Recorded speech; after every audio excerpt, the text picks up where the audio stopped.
Level 1. Penny Joe. Penny Joe is introduced in Americana as a small-town waitress whose storyline initially appears central to the film's neo-Western framing.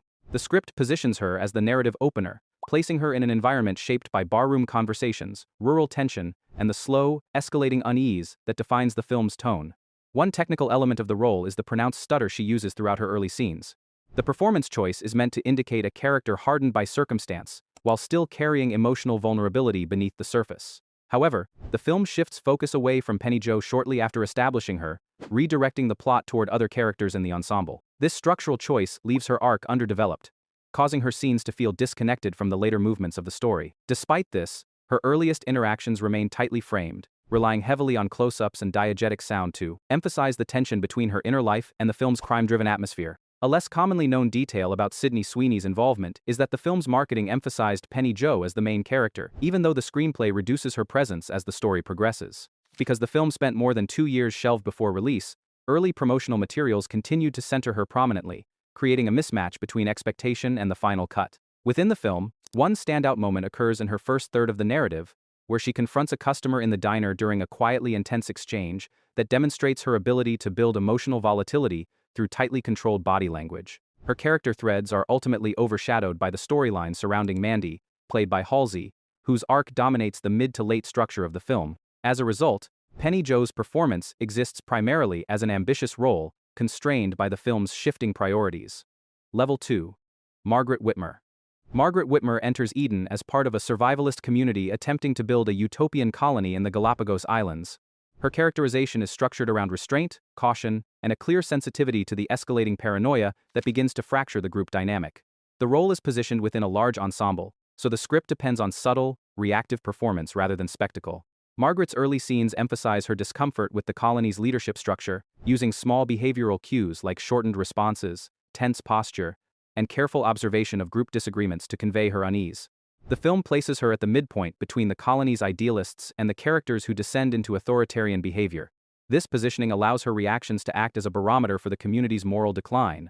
One scene that demonstrates her narrative function occurs during a late-night meeting as food scarcity worsens. Margaret quietly challenges the logic behind resource allocation, and although the sequence is not explosive, the tension builds through shifting facial expressions and slow camera pushes that highlight her growing fear of her companions. Her performance was marked by some critics as the emotional anchor of the story, particularly because her vulnerability becomes more pronounced as the environment becomes harsher. This contrast is essential to the film's attempt to portray survival psychology within a supposedly utopian structure. A noteworthy detail surrounding Sydney Sweeney's participation is that Eden was one of the few projects where critics directly divided opinions on her work. Some reviewers identified Margaret as a career-best performance due to how convincingly she portrayed mental and emotional deterioration within the group. Others felt she was overshadowed by Ana de Armas, whose more volatile role controlled many of the film's standout moments. This divergence provides insight into the film's ensemble nature, where power dynamics among characters shape audience perception. Margaret's significance comes from her function as the quiet conscience of the group, even as the colony splinters beyond repair. Level 3. Pippa. Pippa, the central character of the Voyeurs, is constructed as a young woman whose curiosity gradually transforms into obsession. The film begins with her and her partner moving into a new apartment overlooking another couple's floor-to-ceiling windows. Her initial observations are positioned as harmless interest, framed through wide shots that emphasize the distance between her and the couple across the street. As the script progresses, small technical details, such as increasingly frequent cutaways to Pippa adjusting binoculars, dimming lights, or altering her viewing angles, signal her shift from passive observer to active participant in the unfolding drama. The film relies on Pippa's facial reactions as crucial storytelling devices, particularly in moments where she silently processes what she sees, including arguments, reconciliations, and artistic photoshoots happening across the way. A defining moment for the character occurs when she begins manipulating shadows and reflections to test how much influence she can exert over the couple she watches. The sequence is built on minimal dialogue, focusing instead on changes in her breathing, her fixed gaze, and the tightening of her hand movements. This gradual shift aligns the audience with her internal unraveling, using her perspective as the thriller's primary narrative engine. Although the overall film received poor reviews, Pippa's role was consistently singled out as the performance that keeps the story cohesive and emotionally readable. Despite the film's critical reception, it became a major streaming success, outperforming Amazon's initial projections and generating unusually high viewer engagement for an erotic thriller. This unexpected popularity helped revive interest in a genre that had faded from mainstream prominence. Another memorable element tied to her performance is how she made the character's questionable choices feel grounded through subtle acting choices, particularly in a third-act scene involving the discovery of a staged setup that shifts the film's tone from voyeurism to psychological manipulation. Her work ensures that Pippa remains the stabilizing force in a deliberately chaotic narrative. Level 4. Holly. Holly's role in Big Time Adolescence functions as a stabilizing presence within a story centered on reckless behavior and misguided mentorship. She is introduced as the level-headed girlfriend of Zeke, the older slacker whose influence shapes the life of a younger teenager, Mo. Holly's scenes rely on concise dialogue and understated reactions that contrast sharply with Zeke's impulsive energy.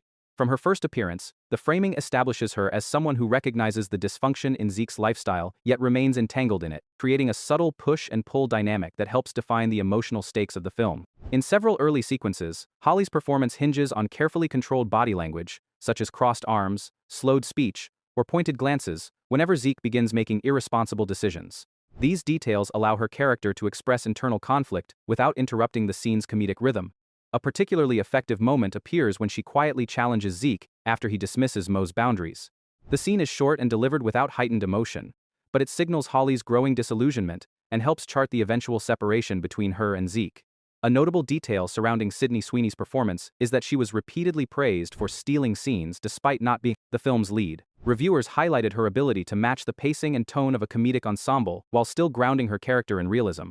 This is especially evident near the midpoint of the film, when Holly mediates a tense exchange between Mo and Zeke. Her measured tone and tightly focused expressions anchor the moment, preventing it from tilting into melodrama. Another interesting element tied to her involvement is that the film's Sundance reception elevated its reputation on streaming platforms, and her role gained additional visibility because the film became a long-term Hulu favorite. Holly demonstrates precision in supporting role acting, showing how a measured performance can shape audience perception even when the story's primary arc belongs to other characters. Level 5. B, the protagonist of Anyone But You, is written as a driven, emotionally guarded law student who becomes entangled in a series of escalating misunderstandings with Ben, a character she initially clashes with. The film structures her arc around a familiar romantic comedy pattern, an early spark, a breakdown in communication, and a forced proximity scenario during a destination wedding in Australia. B's scenes rely heavily on timing, reaction shots, and quick switches between annoyance and reluctant warmth. Her early sequences emphasize her analytical nature, shown through brief, efficient dialogue and clipped responses that establish her as someone who prefers clarity over emotional risk. A central moment that defines B's position in the story occurs when she and Ben are pressured into pretending to be a couple. This setup highlights her discomfort through small behavioral cues like her hesitant posture, quick glances to assess social pressure, and the stiff, forced smiles she uses to maintain the facade. The film frequently cuts to close-ups of Bea during awkward group scenes, particularly in wedding party interactions, using her reactions to orient viewers within the comedic tension. One of the most discussed scenes, visually and culturally, involves Bea falling off the side of a boat late one night while out. The sequence balances slapstick and panic, and her expressions signal a blend of fear, frustration, and reluctant dependence on Ben to help her. Moments like this contribute to the film's light, fast-paced rhythm. Sydney Sweeney served as a producer, shaping the film's marketing strategy, tone, and audience engagement. Despite mixed critical reviews, the film became a massive global hit, driven largely by its viral promotional campaign and strong audience response. Another interesting aspect is that the resurgence of the early 2000s song, Unwritten, became directly tied to B's character journey, turning a simple sing-along sequence into a widely recognized cultural moment. Level 6. Sister Cecilia. Sister Cecilia enters Immaculate as a devout young nun arriving at a secluded, Italian convent that doubles as a medical facility. Her characterization relies heavily on restrained physicality, measured speech, and a sense of earnest purity that contrasts with the unsettling behavior of the clergy and other residents. Early scenes position her as obedient and soft-spoken, framed through narrow hallways, and muted lighting that emphasize her vulnerability within an environment marked by secrecy. The film's tension builds around her gradual realization that the convent's claimed miracles, rituals, and medical procedures conceal a disturbing agenda that directly targets her.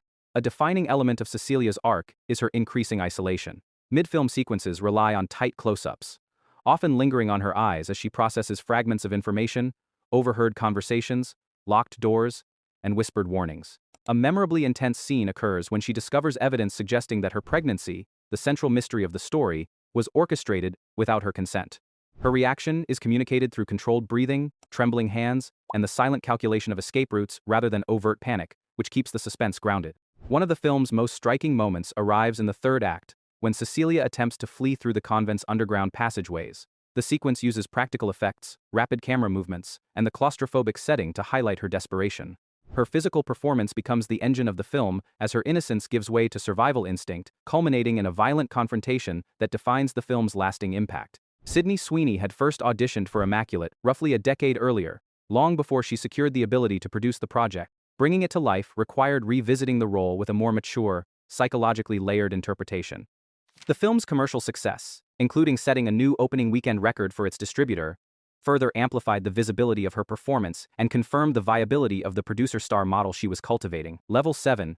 Reality Winner. Reality Winner, the focus of reality, is introduced in the film during the minutes leading up to her home being searched by federal agents. The script is built directly from the real interrogation transcript, so every line she delivers is verbatim, requiring precise timing and a performance that communicates emotional layers beneath fixed dialogue. Her characterization is grounded in naturalistic reactions, rapid blinking, abrupt pauses, tense shifts in posture, and careful modulation of her voice, as she attempts to interpret what the agents already know.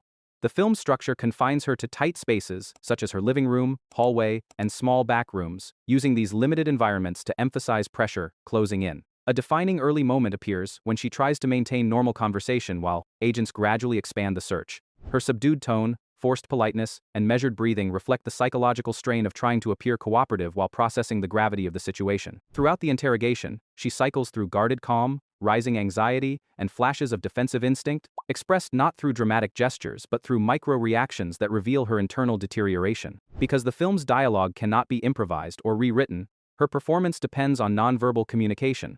A particularly striking example occurs when she is asked to recount her afternoon. Her voice remains steady, but her eyes tighten and her hands slowly fold into her sleeves, revealing her fear before she verbally acknowledges it. These physical cues serve as the emotional backbone of the film, transforming an administrative transcript into a tense, character-driven narrative. A less widely known detail is that reality was filmed in chronological order, an uncommon choice that helped maintain consistent emotional escalation. Another notable element is that the film's most intense sequence, where Winner confesses to printing the classified report, was shot with minimal cuts to preserve the tension. Her performance received immediate critical recognition, earning nominations and being cited by multiple reviewers as evidence of her ability to transition from mainstream roles to high-pressure, prestige-driven work. If you enjoyed this deep dive video about Sydney Sweeney, you're going to love the video on your screen, so go check it out now.